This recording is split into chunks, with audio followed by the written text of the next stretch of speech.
ગુજરાતી કહેવત ધીરજના ફળ મીઠા.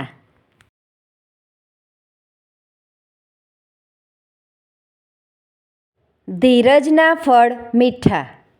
અર્થ: ધીરજ અને શાંતિ રાખનારને સારું અને સુખદ પરિણામ મળે.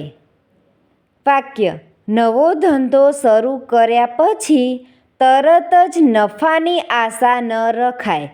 થોડો સમય રાહ જોવી પડે, કારણ કે ધીરજના ફળ મીઠા હોય છે. Thank you friends. Please like, share and subscribe.